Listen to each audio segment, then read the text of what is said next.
Amis fidèles, téléspectateurs de Weekend chez Léa, immense plaisir de savoir que vous êtes nombreux partout, de toute l'étendue de la RDC ainsi de l'extérieur, sur branché scotché en train de suivre Weekend chez Léa qui nous permet de demeurer et de garder toujours la belle ambiance, la belle expérience, la belle prestation qui se déroule chez nos artistes congolaises. Voilà, comme d'habitude, je ne suis pas seule ici sur ce plateau, je suis accompagnée avec mon invité du jour à qui nous allons le découvrir dans quelques instants. Mais avant de découvrir notre invité du jour, j'aimerais quand même remercier primordialement mon manager. Voilà, il répond au nom de Eric Luyanga Papana Bianca. Je remercie encore Sarive Kabananga, la famille Lemba, Nalingi Bino Mingi, la famille Mboula, la famille Mbambi et pourquoi pas la famille Nzita. Et sur ce plateau, j'en profite là de recevoir mon invité du jour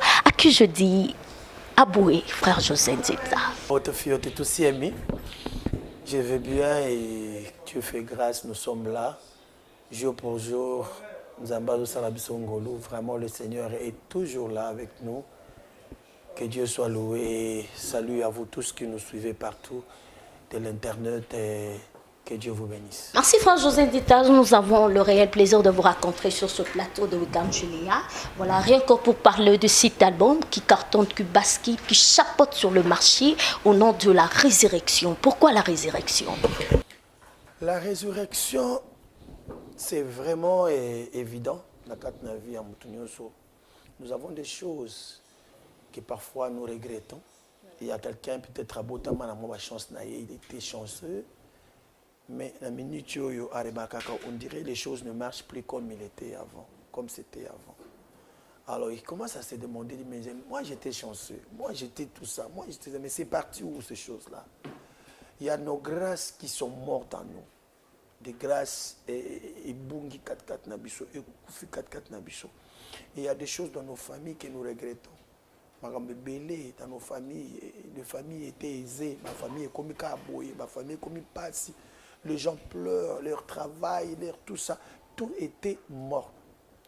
Voilà pourquoi la résurrection. La résurrection est venue pour ressusciter et l'okonyo se koufa na nzoto na mutu. Na côté nyoso, na tendance nyoso.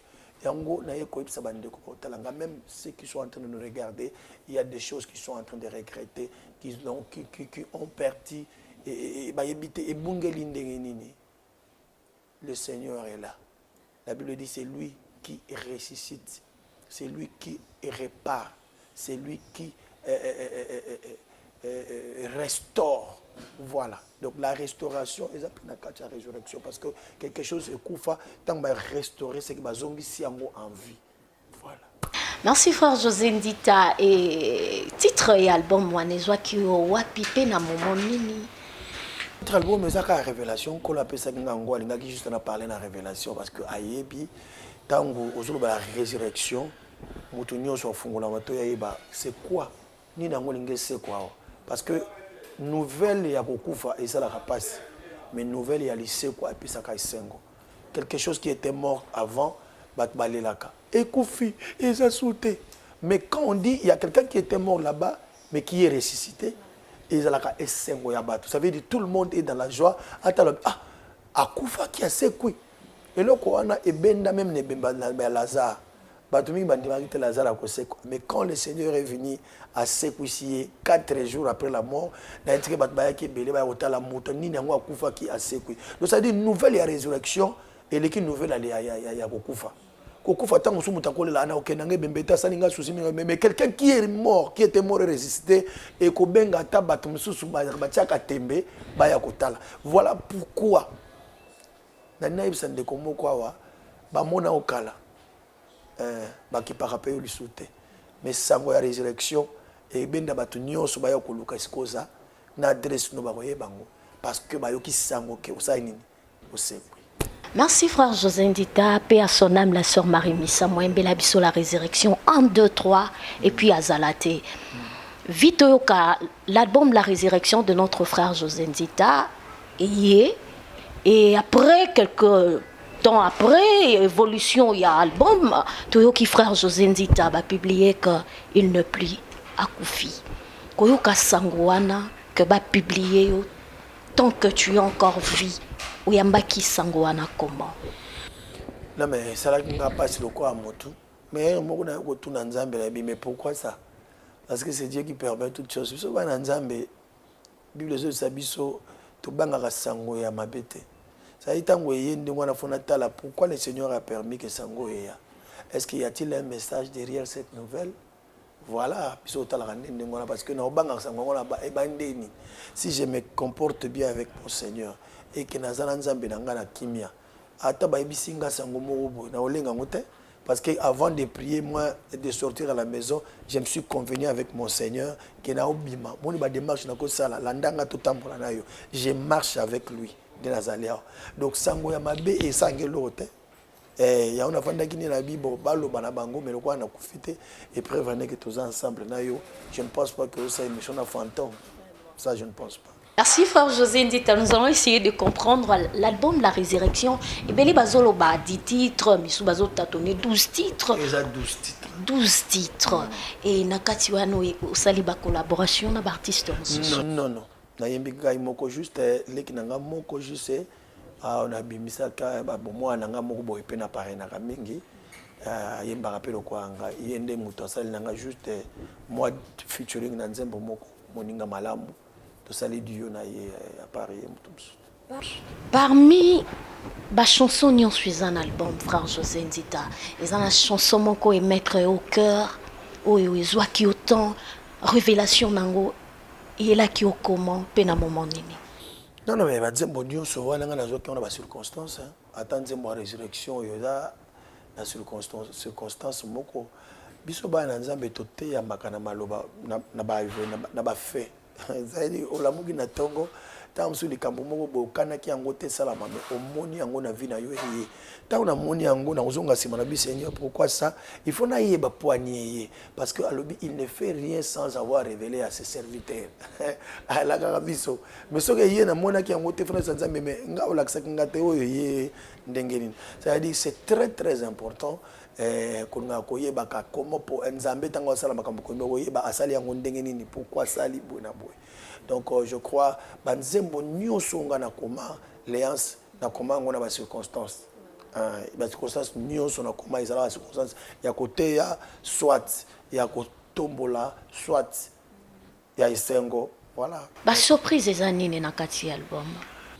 Surprise ezaka maloba nzambe oyo ekoyebisa mutu mutawuganga lobi amen yango surprise oyebi surprise eza révélation oza likamoko bozo bunda nango ozwa ka solution te mais mukolo moko yoki muto moko alobi eloko moko ekutani na bantante na yo okangi amen Seigneur oh ça c'est ça oh lobeli nga nzambe tu vois il t'a jamais arrivé ça t'a jamais arrivé et il a gayo voilà donc je crois eloko wana nde yango surprise epai na bato tango muto yoki nzembo akangi amen surprise nde yango wana. Merci frère José Ndita, je suis béni, je ne suis pas maudit. Na sepela remplacement lobby na bambongo na yo. Prends ton argent, aïe, laissez-moi Jésus. C'est avec lui. Je sais que je suis Zambe Lola. Merci frère José Ndita. Nous allons prendre un extrait vraiment. C'est l'extrait. Je suis béni, je ne suis pas maudit. Surtout, je suis béni dans mon emplacement. Marachela Bina Makassi. Souka. Eh, Obida Swana. Souka. Ah, Vanessa. Il y a Bina qui tombe Makassi. Abinaka. Moi, c'est un Abinaka bien Makassi. Namona lisu maman mo na wenze. Je suis béni. Ça cobine wana mingi. Frère José Ndita, parlons maintenant. Na eloko yo. Toyambelio sur ce plateau de cet événement sortie officielle de l'album La Résurrection. Il va se dérouler comment? Bien sûr que oui, bande konanga tozana kati ba préparatif ya makasi. Préparatif tozopesa, il faut vraiment toper sa musique qui oyo tosali 27 ans. Mais za ba camarade bande konanga pe belé ba koyemba banzembo na ngai na surprise. Ba se rebelle na kopesa mino suite ndesi mapoto zozwana no bakombo ya bato bakoyemba pe banzembo baponi bakoyemba donc Ser Lombongo azawana, Frank Moulage azawana, Papa Henri Papa azawana, ya Denis Ngonda azawana, basé belé oh ba ko interpréter nga na kovanda pena na vandi boye bango bazo yemba banzembo ya ngai na vandi na yo kandenga zo yemba nga nzembo na nga. Vraiment et ko sala nga kitoko makasi pour 50 ans ça s'est fait bandeko na nga demi siècle. Parce qu'on a mon couleur na ngotenga na moni yango eza moi vert sangana moi jaune na moi orange. Merci frère José Nzita, 50 ans d'âge et 27 ans de carrière. 27 ans jour pour jour na kata l'église. To kembi na ba pasteur mingi na Kinshasa to bandela ba bandi midis. Mais lelo ba comme pe minene lelo. Donc to participer na évangélisation makasi na mboko yo. Yango ekomi ya tour ya ba papa wana pe basunganga. 50 ans 27 ans de carrière na zana besoin ya loboko na bango. Baya kochanga pe poa na fête na ngai otinda ba billet kaka na l'église na bango ba tekelanga ba billet et au sala bien. Merci frère José Nzita, Stobetali Solo il y a 27 ans de carrière na yo. 27 ans de carrière na yo ya ozande o bandela biso banzembo banaki déjà tango banaki sikati o memi biso to aussi yango bien kutu bango ba ozana avantage. Siko to moni o memi yango ba place moko boye o peut-être nga mutna vanda na kisensu. Ngam na vanda na kisenso msusu $10 na kokate mena na volonté na posa na fêté 50 ans 27 ans de carrière avec le frère José Nzita. Bah oyo il y a le 27 net ozana échangeur bato nyonso c'est ça pe kana fête to kabola pe gâteau na bango bazana gâteau na bango pe kuna pe gâteau na bango pe partout ba concert to beta to tia ba gâteau koto yo ya joyeux anniversaire ezala na fête pe koto jo gâteau pe ya joyeux anniversaire ezala po on so ko ya koto te ba ozala koto yo deni ali ya gâteau te faut ali ya gâteau voilà Likambwa 50 ans d'âge wana frère José Nzita ils ont reflété comme si kota la oboé ils ont reflété ba tonton ba papa 38 ans, 40 ans, moi j'ai nana. Attends, papa, 50 ans. 50 ans d'âge. C'est vrai que Batoiso Ndimangote, c'est vrai que Batoiso Betalango Pena moi tembe mingi. Mais Bakosa Mvulate, Nagoya Watepona Kosabino Mvulalangai, non. J'ai atteint 50 ans. Je suis bel et bien à l'âge de 50 ans. J'ai bel et bien l'âge de 50 ans. Voilà, frère José Nzita, tu vas nous faire un extrait de la chanson La comparaison. Ozali lokola bato nyonso te o Zamba kela yo lolenge na yo omoni te makambo asalaka na nzoto na yo ekeseni na oyo ya bavoisin ata lelo omoni esimbi te o tia eliki alobi ekosimba longola miso epai ya bavoisin noki yokoya kokoma jaloux nzoka jalousie ebendaka sorcellerie etindaka bato na bapoison na bameurtre na kuluna. Merci. Etindaka bato na bapoison na bameurtre na bakuluna pour la comparaison. Atali ozobonga na yo yazobonga te kandati. Asilika telemi na kwa simbi lichette soka lega na okata epo ani jalousie. Frère José Nzita, ils ont un fan encore Rifine à Sambi la lune de miel. Alobi na tuna que Bisayo, ils se sont abandonnés, humiliés, trompés.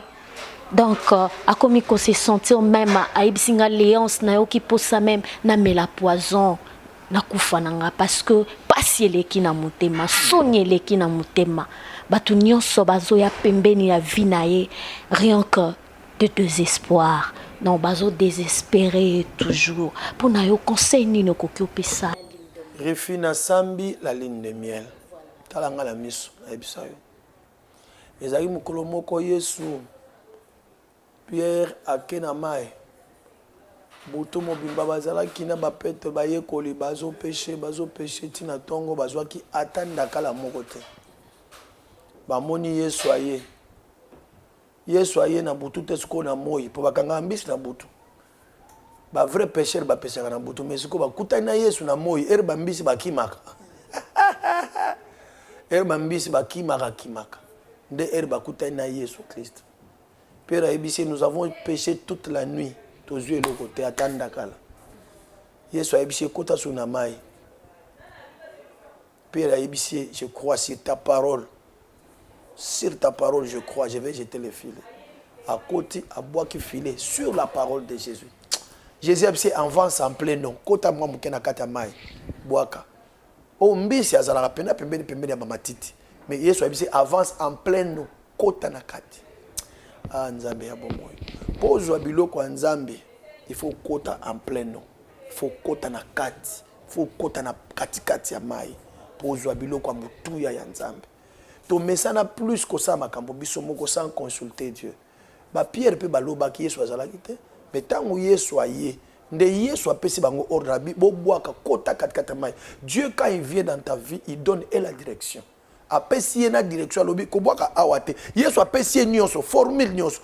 Allez en plein nom, jette. Ça veut dire quand Jésus est dans ta vie, Dieu te donnera même la position où tu as même l'obéli, même position c'est parce que tu étais parti seul sans Jésus, ma soeur. C'est parce que tu Jésus Christ. C'est parce que tu as une décision sans Jésus.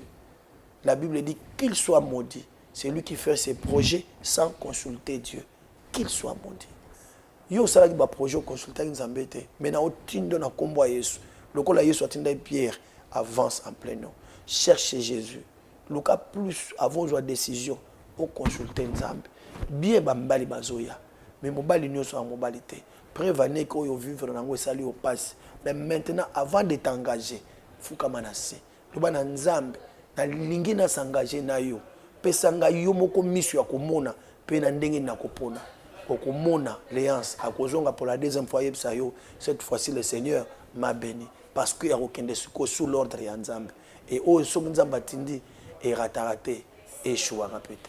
Frère José Ndita avant album oyo la résurrection au salama comment en ligne ou aux ala na maison oui en ligne déjà c'est bandaki mais au monde namboka na biso batunyo so bazana capacité au somba ba CD na streaming te. So tali bien en boka na biso sur 100% tu as 25% de ton carte bancaire. Plus de 75% de ta carte bancaire. Aucun streaming pour somba, il faut swapper carte. Donc biso poto bimpo album était comme na mboko yo. To album e bima, il faut que tu aies CD. Ba somba CD, mukolongo de to sali sortie officielle, pe vente officielle. Ça dit tango yé, au pèse au sombik a bien na yo.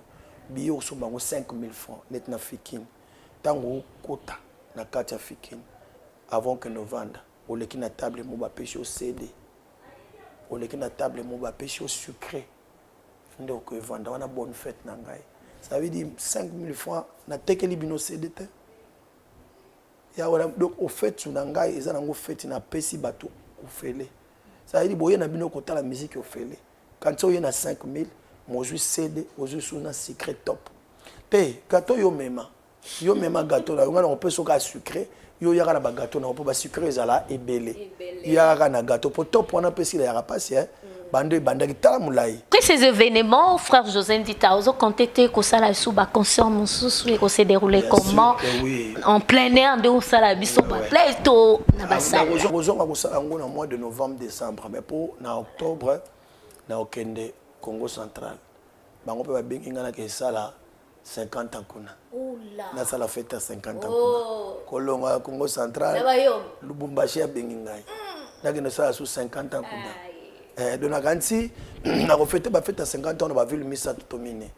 Na bona kitem kwana na kipe na TV muta Brazzaville moko bengi ngai lui nazo kanisani ni pona Brazzaville pe ba fête na ngai 50 ans na ngai. Donc nazo zela bata Brazzaville ba oyo ba bongami so oza après na Brazza. Na moni maman otombongo azawana na moni papa Christelle sis Christelle Sassou azawana na moni maman papa Denis Sassou yemoko papa Ochombe azawana na moni ba Herman Kababa azawana na moni nani susu azawana na moni papa Bishop évêque azawana donc je crois nazana bino ensemble hein oyo nous salinga benganga même na ya Brazza Toi, il y a 50 ans à Brazzaville, je suis là prêt. Procurez-vous l'album La Résurrection, chers fidèles téléspectateurs. José Nzita, là on a encore senga la bafan na pour un événement oyezo ya. Bon, et là on a encore senga bango ezakara que baya ebele to fêter na bango elongo. $10 na showbiz exemple qui showbiz coûtera na 700 places à Pamba. Donc pour tout babito diminuer bateau. Alors $10 c'est peu. Ils ont $50, mais $10 pour nous besoin de soit à fêter naé. Nous avons besoin de bon. Pour ça, nous avons $50. Mais $10 pour nous avons besoin plus de cadeaux. Ça veut dire que quand on a $10, même un cadeau à $100. Amen. Quand on a $10, on a une voiture.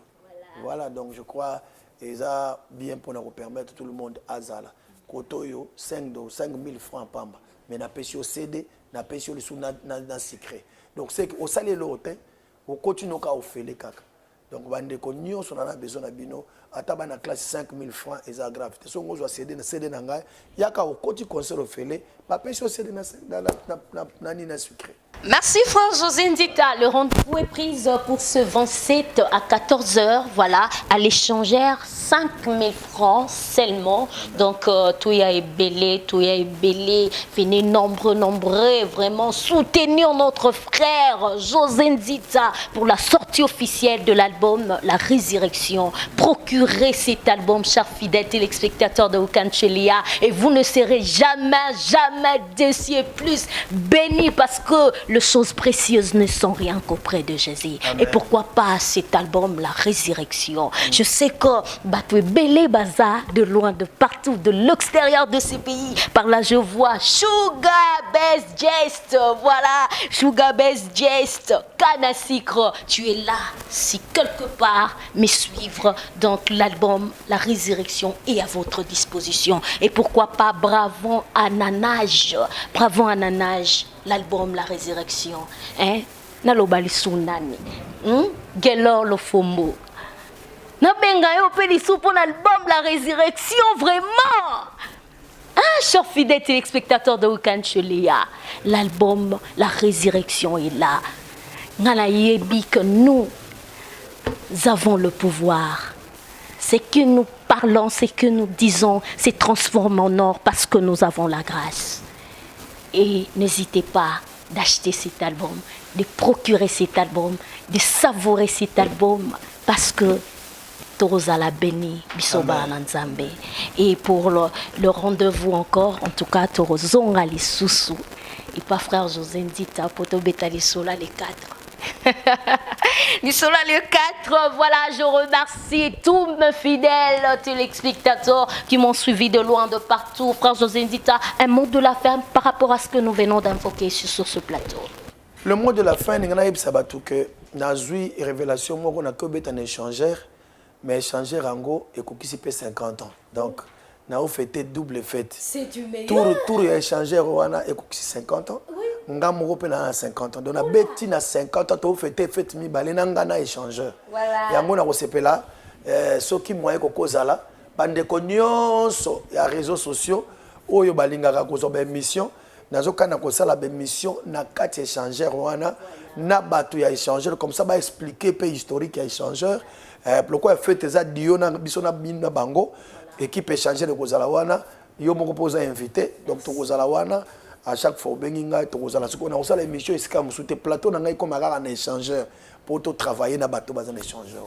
Merci chers fidèles téléspectateurs, chers internautes de Ukanchelia. Je remercie tous mes fidèles spectateurs, chers internautes de Ukanchelia.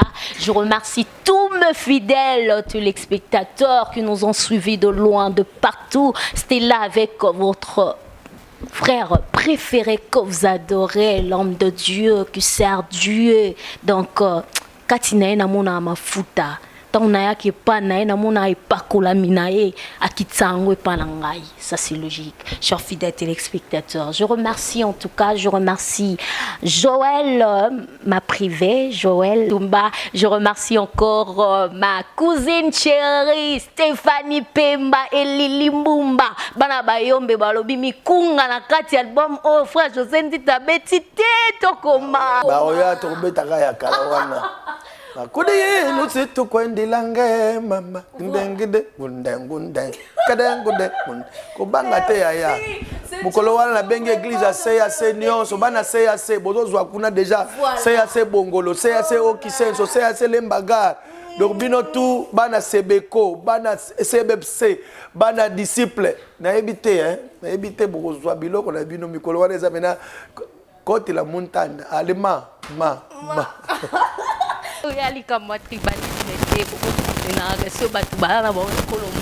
faut valoriser l'école na yo ezara bien yangonde likambu ça c'est logique. Pour un nouveau numéro de cette émission, je vous retrouve à la prochaine édition et au revoir.